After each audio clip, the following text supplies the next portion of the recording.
On its surface, the genre of the Metroidvania seems obvious. It's a combination of the Metroid series and the Castlevania series, specifically Super Metroid and Symphony of the Night. Take the map-based exploration of Super Metroid with its hidden secrets, ability upgrades, and backtracking, and combine it with an RPG system. The character levels up and has a huge array of weapons, equipment, and spells to choose from. This allows the player to express themselves in how they wish to tackle the many enemies and bosses as they explore the Metroid space. The genre has gained a resurgence in popularity over the last decade, especially in the indie scene. But as the more astute of you may have noticed while thinking about the two games that inspired the naming of this genre, and thinking about the titles that have gained popularity in the genre, Hollow Knight, Axiom Verge, and Guacamelee for instance, that most of the genre doesn't actually qualify as a Metroidvania. They're just Metroid-likes, specifically Super Metroid-likes. Without the RPG mechanics, without the leveling up and the choice in weapons, equipment, and spell usage, these games are building their identity on the foundation of Super Metroid, just like Symphony of the Night did back in 1997. Which brings us to 2019 and Bloodstained Ritual of the Night, a spiritual successor to not only Symphony of the Night, but the games developer Koji Igarashi made afterwards, as these titles took Symphony of the Night as a foundation rather than Super Metroid. Bloodstained is a Kickstarter success story, crowdfunding over $5 million from players who wanted Igarashi to make the type of game he hadn't been able to make for years. A Symphony of the Night-like in everything but name. Yes, a Metroidvania. The term applies. Let's talk about it. The player controls Miriam, a shardbinder, one who is able to absorb the powers of demons. Her good friend Gebel, the only other shardbinder left in the world, has gone rogue.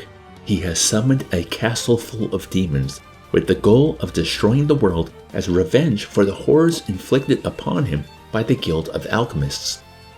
In the town outside the castle and within its walls, Miriam meets other characters that help and hinder her in her quest to stop Gebel. The player spends their time charting the castle as they explore its halls, collecting shards from defeated demons, and acquiring and crafting all manner of weapons, armor, and accessories. Certain sections of the castle are blocked off until the player finds a specific shard to progress, and like Symphony of the Night, fighting the person you came into the castle for can be the end of the game, but if you have a specific item equipped, you can open up more of the castle and reach the true ending. Symphony of the Night isn't the only game Igarashi has taken inspiration from, however. Well, calling it inspiration is a bit tongue-in-cheek, as Igarashi was producer on most of the side-scrolling Castlevania games after Symphony. Aria of Sorrow has the tactical soul system, where enemies have a chance to drop their souls when defeated, allowing the player to use their special powers. Hello, Shardbinder! Order of Ecclesia, meanwhile, displays glyphs on the main character's arms and back, like tattoos. Both ideas inform the lore of Bloodstained, what Miriam is, and how she interacts with the game. I should also mention that each weapon type in Bloodstained has special techniques that can be accessed through fighting game inputs. These reminded me of the spells Alucard was able to use in Symphony. I remember them being a great help in that game, but rarely used any of them in Bloodstained. And all this influence ends up leaving Bloodstained with little of its own identity. It's odd to say that, as it has nothing to do with Dracula, Belmonts, or that long-standing world of gothic horror. But even though the lore has been changed, any player who's played any of the Metroidvania titles in the Castlevania series will feel right at home. This is by design too. Igarashi has said, quote, "I was figuring out how to approach a game for fans who wanted to play another exploration-based action game. This is also the first game I would be making after becoming independent, so I made it my motif to create a traditional game that would meet their expectations." End quote. It sounds like Bloodstained was made to directly appeal to the fans of his previous Castlevania titles, and to ensure that such fans got what they wanted, Igarashi didn't want to reinvent the wheel. That's why Bloodstained borrows heavily from those other games, and why it felt to me like it lacked its own identity. But what of the future?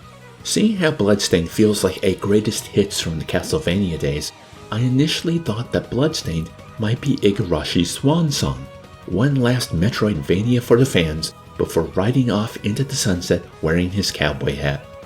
From the interview quoted, it sounds more like Igarashi wanted to make what he was sure would be a success based on past successes before venturing off in a new direction.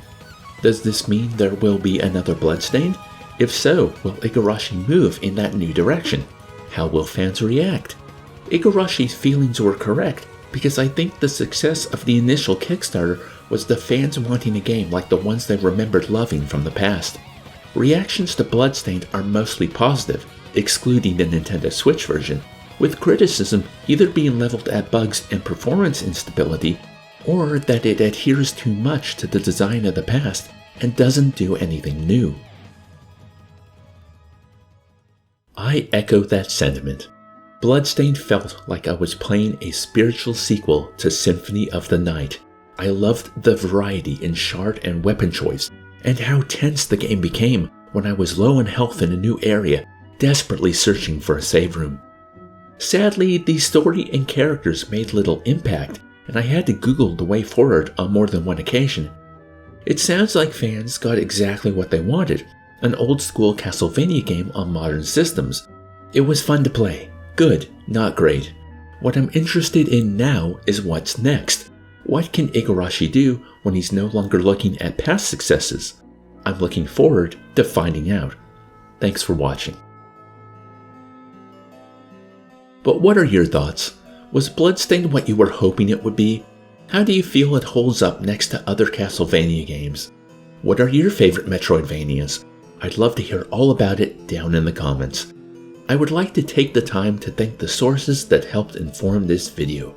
There are two: Chris Graff's interview with Igarashi over at Gamasutra, and the video How Bloodstained Kept Its Promise by the Sphere Hunter. Links for both are in the description. So, what's next? Well, we're continuing to focus on exploration, but with the next game, it's more about uncovering an understanding of the game world than filling in a map. I'm going to be playing Outer Wilds, not the Outer Worlds. I hope you join me for that one. If you've made it this far, thank you for your time and interest. If you enjoyed the video, I'd appreciate a like, a comment, or sharing it with your friends. And as always, I hope you're all having a wonderful day.